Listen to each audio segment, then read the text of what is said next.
Hey folks, welcome to my channel நம்ம talkies. இன்னைக்கு நம்ம சேனல்ல பார்க்க போற ரெசிபி என்னன்னு கேட்டீங்கன்னா செட் தோசை. இதை வந்து நம்ம அவில் எடுத்து தான் செய்ய போறோம். ஸோ ஒரு கப்பு அவில், அதாவது போஹா எடுத்துக்கோங்க. அது தண்ணியில நல்லா வாஷ் பண்ணிடுங்க. அதுக்கு அடுத்தது வந்து ஒரு கப்பு ரவை. ஸோ எந்த கப்ல போஹா எடுத்தீங்களோ அந்த கப்ல ரவை. அடுத்தது அதே கப்ல வந்து ஒரு அரை கப்பு தயிர். ஸோ அடுத்தது அரை கப்பு தண்ணி அதே டம்ளர்ல எடுத்துக்கோங்க. சரிங்களா? நல்லா கெட்டி தயிர், அதுக்கப்புறமா தண்ணி ஊற்றின பிறகு நல்லா மிக்ஸ் பண்ணுங்க. சரிங்களா? நல்லா மிக்ஸ் பண்ண பிறகு ஒரு 10 நிமிஷம் அப்படியே விட்டுருங்க. அந்த போஹா நல்லா சாஃப்ட் ஆயிடும் அந்த தயிர்ல. ஒரு 10 நிமிஷம் அப்படியே விட்ட பிறகு நீங்க அடுத்தது என்ன பண்ண போறீங்கன்னா, மிக்ஸி ஜார்ல போட்டு இதை வந்து நம்ம வந்து பேட்டர் மாதிரி ரெடி பண்ண போறோம். அதாவது தோசை பேட்டர் ரெடி பண்ண போறோம். சரிங்களா? ஸோ இதை வந்து தண்ணி வேணா ஊற்றிக்கோங்க, கொஞ்சம் இந்த மாதிரி வந்து அரைச்சிக்கோங்க. பாருங்க எப்படி வந்திருக்குன்னு.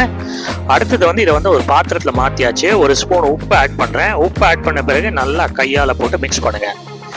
ஸோ அது மிக்ஸ் பண்ணுற சமயத்தில் நம்ம சேனலை வந்து நிறைய பேர் பார்க்குறீங்க, ஆனால் சப்ஸ்கிரைப் பண்ண மாட்டேங்கிறீங்க. இந்த வீடியோ பார்த்துட்டு இருந்தீங்கன்னா கண்டிப்பாக சப்ஸ்கிரைப் பண்ணுங்கள், லைக் பண்ணுங்கள், கீழே கமெண்ட் பண்ணுங்கள். ஸோ இப்போ நல்லா மிக்ஸ் பண்ணியாச்சு. மூடி வைங்க. ஒரு 4 to 5 hours நல்லா ஃபர்மெண்ட் ஆகட்டும்.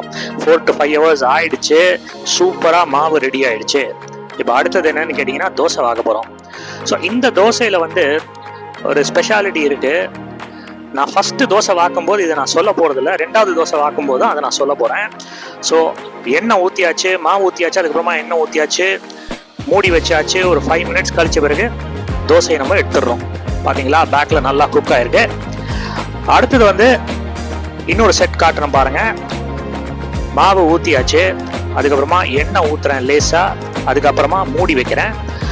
ஒரு 5 to 7 minutes வந்து இது குக் ஆகிடும். சரிங்களா? ஸோ பாருங்க, மூடி வச்சாச்சு. அதுக்கப்புறமா ஒரு 5 minutes அப்படியே மூடியே வச்சிருங்க. அதுக்கப்புறமா திறந்துருங்க. அதுக்கப்புறமா நம்ம தோசை ரெடி ஆயிடுச்சு. ஸோ இதில் என்ன வித்தியாசம்னு பார்த்தீங்கன்னா, தோசையை நம்ம திருப்பி போடுறது இல்லை. திருப்பி காட்டுறேன் பாருங்க. 2 பக்கமுமே நல்லா குக் ஆயிருக்கும். நீங்கள் திருப்பி போட தேவையில்லை அந்த தோசையை வாக்கும் பொழுது. ஸோ ஒரு சூப்பரான ஒரு தோசை ரெடி ஆயிடுச்சு சட்னியோட. நீங்களும் உங்கள் வீட்டில் செஞ்சு பாருங்க. செஞ்சு பார்த்துட்டு எப்படி இருக்குன்னு சொல்லுங்க. தேங்க்ஸ் ஃபார் வாட்சிங் my channel. Do like and subscribe.